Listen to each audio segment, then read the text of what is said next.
Can I lose my job even though I'm a medical cannabis patient? That's what we'll discuss today on MCPA TV.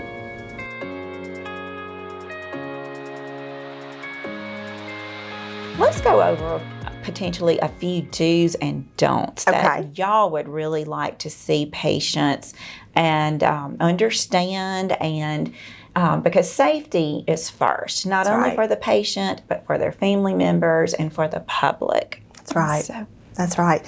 You know, one of the things that we have really focused on is patient safety and public safety. So it's really important to remember when a patient starts with the program is to go slow, you know, take the lowest dose possible, talk with your practitioner about that, talk with the folks at the dispensaries about that, so that you don't start with your highest amount of medical cannabis. Start with your lowest amount, and if you need to incrementally increase, then talk about how to safely do that.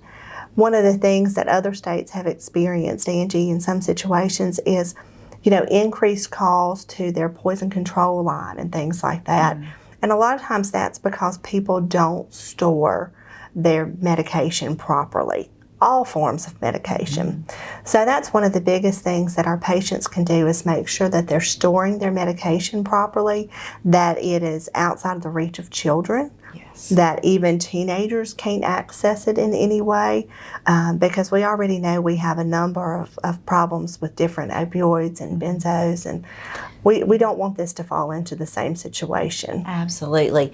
And what would you say, even potentially, I think like a parent or caregiver should put it in a lockbox with the key that they keep with them. What do you think about something like that? I think that is an excellent idea. You know, there are other medications that require that, and I would encourage that with this medication also, just like anything else, because you don't want it to get into the hands of a small child who they don't know about taking the lowest dosage. You know, they might see an edible product and think it's just like anything else. And so we don't want to put anyone in jeopardy. Absolutely. We always want to put safety first. Absolutely, that's right. And protect your children and make sure that your medication is put away, hopefully in a lockbox. And so what about, let's talk about employment. So if you're a medical cannabis patient and you are working, are you safeguarded and protected through the Act, or can you be fired? You know, that is a question that we get often is, you know, what's my employer do about this? And so from an employment standpoint, employers really need to be looking at their policies now and figure out how they're going to address this. But employers can have policies that protect the use and also prohibit the use, because when you look at the Act, you'll remember that it talks about not using in public. And your employer is more than likely a public location. Absolutely, they are. And, you know, I think it's important for our patients to have or the employers to have an open door policy and to let the patients and then be able to discuss this. I already am hearing that many employers are open to allowing their employer or their employee, I'm sorry, to be a medical cannabis patient. However, all of them, and I agree that it's not okay to consume in public, which is at work, but they could do it potentially the night before. And so we would want, you know, an open door policy with the employers and the employee, and so that they can talk about that, because ultimately, how wonderful would it be that the patients get to go back to work? And so that would be incredible. Definitely be a good outcome. Wouldn't it, though? It would. Yes. It would. So would. we hope that the employers will be open-minded about this and see the benefits. So we'll just see how that goes. That's right. And you know, that's one of the improvements that we can make over time, too. Okay, another big thing is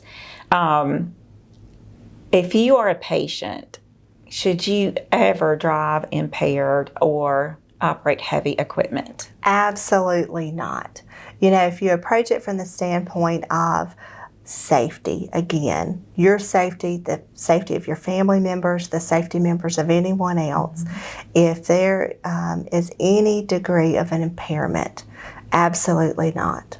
Absolutely, because you could, under the influence is a big thing, and so we've heard about that with other medications, but potentially under the influence of THC, you should never, ever drive or operate heavy equipment while impaired. And it's important also to know that a person could be taken to jail for operating a vehicle. They can. They just like with alcohol. If there are obvious signs of impairment, then yes, it is a public safety issue, and there can be, consequences legally. That's right. And so, how would a law enforcement officer be able to make that decision potentially? So that is a question that we get often. Is one of the components of the IT system that we're putting in place actually is a portal so that law enforcement can verify whether or not someone is an active, valid patient. So let's say that someone gets pulled over and they say, yes, I have, medical cannabis maybe in my vehicle, on my person, depending on the situation. And that gives that law enforcement officer the opportunity to see that person's identification card and verify, yes, this is Angie.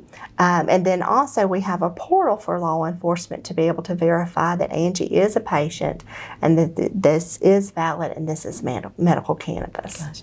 And that's really, really important for the patient to keep their card with them so that that officer can make an informed decision and then be able to go and pull that up on the portal. Kris, after say the officer has double checked to make sure that the patient is actually a registered medical cannabis patient, but if the officer is suspect that the patient could be impaired, it's my understanding that they could potentially do even a field sobriety test, and so that would indicate to that officer whether or not that person could potentially be arrested. Right. So, it is, it is still illegal to drive under the influence of any substances. That's right. And so if an officer has that concern, he probably could do a field sobriety test of some type, or at least look to see, are there obvious signs of impairment? Is there an impairment with the person's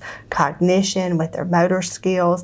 And then that would lead that officer to probably investigate further. That's right. And so we want to just reiterate that safety is of utmost importance, not only to MCPA, but to the Mississippi State Department of Health. Absolutely. And we want this program to succeed, and through everybody's cooperation, this program can be one that other states will look to, because ladies like Kris Jones and Dr. Dobbs have done a tremendous job in writing some really great rules and regulations that will help keep our patients safe and the public as well. So thank you so much, Kris. Thank you. I enjoyed you being here today. You're the best. Thank you. Are.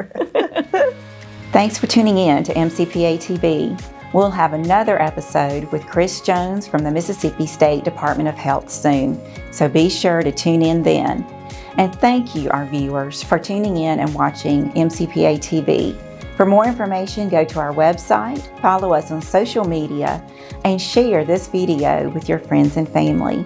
Thank you again for tuning in to MCPA TV.